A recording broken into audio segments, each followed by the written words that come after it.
जो mosaic doctrine है, ये 21 साल पुरानी तैयारी जो ईरान ने कर रखी थी कि सर कट भी जाए, टॉप कमांडर्स मारे भी जाए, तब भी सेना लड़ती रहेगी, 31 टुकड़ियां वो काम कर रही हैं। थोड़ा सा ये एक्सप्लेन कीजिए दर्शक, इसके मायने क्या है?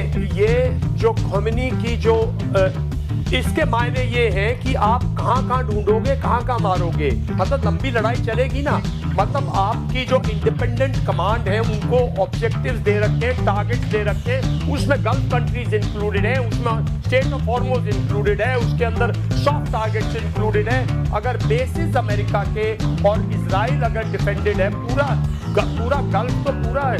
नहीं, बहरीन में तो ईरान दावा कर रहा है कि हमने एयरबेस को पूरी तरह से तबाह कर दिया, अमेरिका के एयरबेस को। कुवैत ने गलतफहमी में 3 अमेरिकी जहाज फाइटर प्लेन्स ही गिरा दिए। हम भी कह रहे हैं कई बार फॉग ऑफ वॉर हो जाता है, लेकिन मुझे नहीं लगता, क्योंकि मैंने कल रात को बार उन हवाई जहाजों को गिरते देखा है। जब हवाई जहाज साइबर अटैक में आता है ना फर्स्ट टाइम, तो वो हवाई जहाज अल्टी पल्टी खाता है और फिर उसमें आग लगती है। तो कहीं ना कहीं ऐसा नहीं है, ये सब ईरान ने अच्छी तैयारी कर रखी है, युद्ध लंबा चलेगा। अमेरिका मुझे लगता है पौंधला गया है, और आज जो मुझे लग रहा है कि वो न्यूक्लियर, टैक्टिकल न्यूक्लियर जो है उनकी थोड़ी बहुत वो करेंगे अपना उनका प्रयोग। जो डर गया सो मर गया, मतलब ट्रंप ने ऐसा खौफ फैला दिया है दुनिया में, उसके सामने कोई खड़ा होने को तैयार नहीं। देखिए संदीप, लार्जर इशू देखिए, डोमेस्टिक जो इश्यूज बोलते ना हमारी, उसके अंदर कहीं ना कहीं अपने इंटरेस्ट के चक्कर में हम अपनी जो हमारे जो मूल्य है, जो वसूल है, जो असूलों पे दुनिया चलती है ना, इंटरनेशनल लॉ पे चलती है, यूएन चार्टर पे चलती है, हर कोई कहता हम अपने इंटरेस्ट गार्ड कर रहे हैं, कोई ये नहीं कहता हमारी कंट्री, हर कोई कहता हम अपने इंटरेस्ट गार्ड कर रहे हैं, कोई ये नहीं कहता हमारी कंट्री की वैल्यूज ये हैं, हमारी कंट्री के प्रिंसिपल्स ये हैं, हमारी कंट्री का पूरा आधार इस चीज पर है। आप सब अपने इंटरेस्ट तो गाय भी खाती है। आज तो संदीप हम गाँव से हैं, आज का चारा तो गाय भी खाती है, अपने बच्चे के लिए भी छोड़ देती है। लोग वो है, वो लीडर ही नहीं इस दुनिया में यार, जो कहते लीडर है वो स्टेज में नहीं गए, जिनको कल के दुनिया की फिक्र है, कल के आने वाले वक्त की फिक्र है, कल दुनिया कैसी होगी।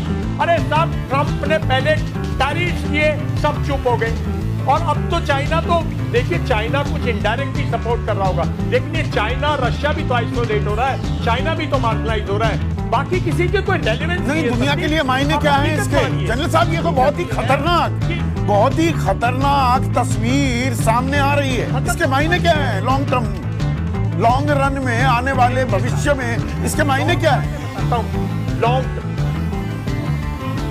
लॉन्ग टर्म आप ये स्ट्रैटेजिक एरिया है, मिडल ईस्ट नहीं है, ये दुनिया का मिडल है।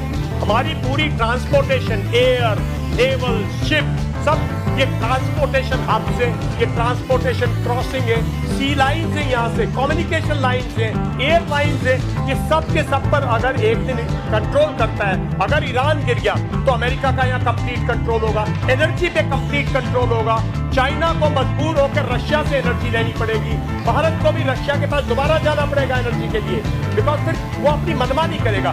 दुनिया के लिए ये लड़ाई बहुत खतरनाक है, बिकॉज दुनिया की 5 पावर है, 2 पावर इन्वॉल्व है, रशिया और यूरोपियन यूनियन यूक्रेन के कारण बिल्कुल इन्वॉल्व है, कोई टाइम नहीं है। अमेरिका मनमानी कर रहा है, भारत जो चौथी पावर है वो शांत है, वो अपना इंटरेस्ट देख रही है, ना कि अपने प्रिंसिपल्स और अपनी वैल्यूज, और दुनिया को बताएं कि ये गलत हो रहा है। मतलब पागलपन इस रीजन में आप वो वहशीपन का दायरा कितना बढ़ता है, अभी आने वाले दिनों में ये भी देखना होगा। वर्ल्ड ऑर्डर तो बिल्कुल कोलैप्स कर गया है, आउट ऑफ कंट्रोल हो गया है, क्योंकि Gabbar Singh out of control पर ने जो वो पूरी फिल्म इस बात पर आधारित थी, पुलिस वाले ठाकुर ने गब्बर को गिरफ्तार कर लिया, गब्बर ने उसे वापस पलटवार करके अपने ठिकाने पर ले गया, और ये हाथ मुझे दे दे ठाकुर, ये गब्बर क्या मांग रहा है? ये इंटरनेशनल पॉलिटिक्स है, जैसा कि आपने पॉलिटिक्स से क्या पॉलिटिक्स है? ये ग्लोबल जो वॉर है वो क्यों हो रही है? पावर ऑफ सेंटर कहाँ रहेगा, कहाँ नहीं रहेगा, तेल किसके हाथ में होगा, किसके हाथ में, तेल मुझे दे दे, ये बहुत सारी चीजें हैं, लेकिन हम वहीं आ गए कि इंडिया को क्या रोल प्ले करना है। It's a very difficult task. जब यूएन जैसी संस्थाएं नहीं निबद्ध हो गई हैं, कोई अपील नहीं कर रहा, रशिया अपील नहीं कर रहा, चाइना अपील नहीं कर रहा, तो आप भारत चाइना और रशिया तो कह रहे Limited, हैं खड़े limited। शब्दों में, वो इस बात को उठा भी रहे हैं, इसे सीधे सीधे खत्म मान रहे हैं, संयुक्त राष्ट्र सुरक्षा परिषद से गुहार भी लगाई जा रही है, पर कोई सुनवाई नहीं। देखिए ये क्राइम वॉर है, कितना नहीं। इसमें भारत की भूमिका और ज्यादा महत्वपूर्ण नहीं हो जाती। अभी भूमिका हम सबसे बड़े लोकतंत्र हैं।